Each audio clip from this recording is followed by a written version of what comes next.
भाईजान Panadol shot है, नहीं मिल रही। पैनाडोल शॉर्ट है यानी नहीं मिल रही। रफ्तार ने ये सुना तो सवाल जहन में आया, पैनाडोल दवा है या ब्रांड। सरप्राइजिंगली ये दवा नहीं ब्रांड है, दवा या एक्चुअल फार्मूला है पैरासीटामोल। यहाँ से सवाल उठता है कि डॉक्टर्स दवा के जेनेरिक नाम के बजाय ब्रांड नेम क्यों प्रिस्क्राइब करते हैं। रफ्तार इन्वेस्टिगेट्स में जानते हैं। पैसे कमाने के हज़ार तरीके हैं, कुछ कानूनी हैं और कुछ गैर कानूनी, लेकिन कुछ तरीके तो ऐसे हैं जो लीगल तो हैं लेकिन एथिकल नहीं। अब फार्मास्यूटिकल सेक्टर को ही ले लें। दुनिया भर में फार्मास्यूटिकल कंपनीज भरपूर पैसा कमाती हैं, लेकिन पाकिस्तान में तो इनकी चांदी ही चांदी है। मईशत कैसी भी हो, इनकी पांचों उंगलियां घी में और सर कढ़ाई में होता है। 2020 में फार्मा सेक्टर की वैल्यू 3.2 बिलियन डॉलर के लगभग थी। मुल्क में रजिस्टर्ड 650 फार्माज में से स्टॉक मार्केट में लिस्टेड 12 फार्माज का प्रॉफिट देखकर तो मैं हैरान रह गया। लास्ट फिस्कल ईयर में फार्माज ने 1,86 अरब से ज्यादा की सेल्स की और तकरीबन 22 अरब का खालिस मुनाफा कमाया। सवाल यह है कि सीरियस इलनेस की किसी दवा का ना टीवी पर ऐड चलता है न सड़क पर बिलबोर्ड दिखाई देता है, तो फिर ये दवाएं मार्केट कौन कर रहा है? हम करते हैं मार्केट, यानी डॉक्टर की, फार्मास्यूटिकल कंपनीज की सेल्स एंड मार्केटिंग के एम्बेसडर्स हैं। हम ही हैं जो इन महंगी महंगी दवाओं को आपके मुंह में ठूसते हैं। मेरे पास ये कुछ दवाएं हैं, जैसे राजिक देखते हैं। इसका फॉर्मूला है ओमेप्रेजोल। सर्च करते हैं इसको। ओ खुदा, ओमेप्रेजोल 40 mg की कैप्सूल 74 मुख्तलिफ ब्रांड नेम से दस्तयाब है। और ये राइजिक जो है, ये 14 टैबलेट का डब्बा 440 रुपए का है। और सबसे कम है एसोविन 198 रुपए की। चलें कोई और देखते हैं। मशहूर पेन किलर वोल्टाल देखते हैं। इसका फॉर्मूला है डाइक्लोफेनिक सोडियम।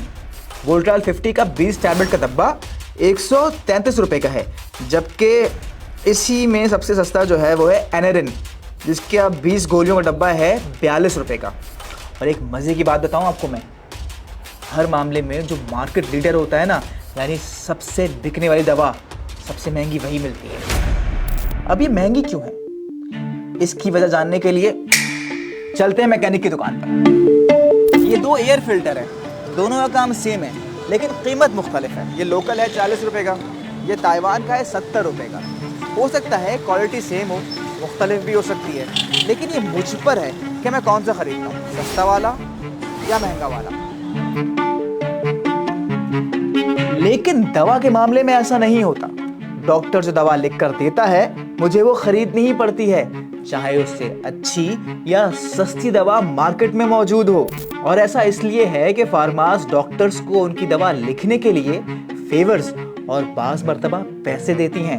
ये फैमिली ट्रिप पे भी जाते हैं, भूरबन जा रहे हैं, मरी जा रहे हैं, या इंटरनेशनल टूर कर रहे हैं, दुबई जा रहे हैं, मैच देखने जा रहे हैं। मैच के टिकट लाके तो कभी किसी डॉक्टर की फरमाइश आ गई कि उसकी बीवी की सालगिरह है, कोई कहता है कि मेरे बच्ची का शादी होने वाली, उसका फर्नीचर चाहिए। ऐसा नहीं है कि फार्मास डॉक्टर्स को बस यूं ही पैसे दे देती हैं, बल्कि उन पर चेक भी रखती हैं।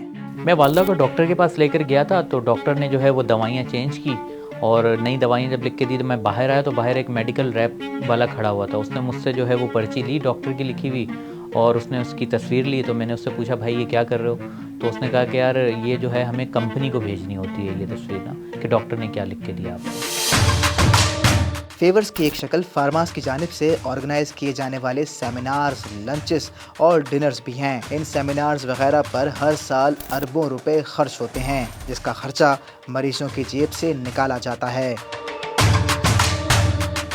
आगा खान यूनिवर्सिटी में साइकियाट्री के प्रोफेसर मुराद मूसा खान डॉक्टर्स और फार्मा के तमाम रिलेशन को अनएथिकल और कॉन्फ्लिक्ट ऑफ इंटरेस्ट समझते हैं। गिफ्ट्स, लंचेस, सेमिनार्स वगैरह को वो फार्मास की रिश्वत तस्वुर करते हैं। सिर्फ दवा प्रिस्क्राइब करना तो शायद ठीक था, लेकिन स्टडीज के मुताबिक फार्मास के साथ ज्यादा रिलेशन के बाद डॉक्टर्स इनअप्रोप्रिएट या गैर जरूरी दवा भी तजवीज़ करते हैं। नेशनल बायोएथिक्स कमेटी ने डॉक्टर्स के फार्मास से रिलेशन पर गाइडलाइंस के इंट्रोडक्शन में लिखा, छोटा सा गिफ्ट भी प्रिस्क्रिप्शन पर असरअंदाज होता है।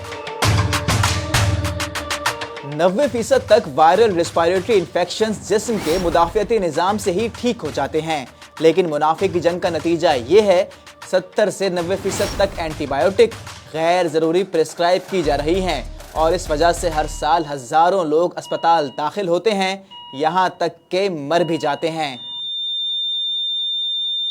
पैसे या फेवर्स लेने का एतराफ़ तो पाकिस्तान मेडिकल एसोसिएशन के सेक्रेटरी जनरल भी करते हैं। ये बात दुरुस्त है कि फार्मास्यूटिकल कंपनीज एंड डॉक्टर्स के दरमियान कुछ अच्छे रिलेशन होने के बाद बहुत सारी चीज़ें गलत हो रही थी और हो रही हैं अभी भी शायद। ड्रग रेगुलेटरी अथॉरिटी यानी ड्रैप लास्ट ईयर ही डॉक्टर्स को ब्रांड नेम के बजाय जेनेरिक नेम या फॉर्मूला लिखने का कह चुकी है, क्योंकि ब्रांड नेम लिखने से मरीजों पर इजाफी माली यानी पैसों का बोझ पड़ता है। लेकिन डॉक्टर कैसर सज्जाद का इस मामले पर मौक़िफ़ कुछ और है। ब्रांडेड सिस्टम चल रहा है और आप एकदम से कह रहे हैं कि जेनरिक ले लें। पैरासीटामोल लिख देता हूं, ये जेनरिक नेम है। मेडिकल स्टोर पे कौन सी दवा है? जब मेडिकल स्टोर पे ब्रांड नेम मौजूद है तो अब क्या हुआ? डॉक्टर से आपने कहा कि ये लेन देन कर रहे हैं फार्मास्यूटिकल कंपनी से, अब फार्मास्यूटिकल कंपनी मेडिकल स्टोर से करेगी। हर मेडिकल स्टोर पे क्वालिफाइड फार्मासिस्ट बैठा होगा, वही दवा देगा। फिर तो बात समझ में आती है। ब्रांड वर्सेस जेनेरिक का तमाम मामला आपने समझ लिया और इस पर डॉक्टर्स का मौक़िफ़ भी आपके सामने आ गया। अब आप कमेंट करके बताएं कि क्या डॉक्टर्स ठीक हैं कि जेनेरिक नेम लिखने का फ़ायदा उस वक्त तक नहीं होगा जब तक सिस्टम ठीक नहीं हो जाता, या फिर डॉक्टर्स को जेनेरिक नेम लिखकर दवा का इख्तियार मरीज़ को दे देना चाहिए।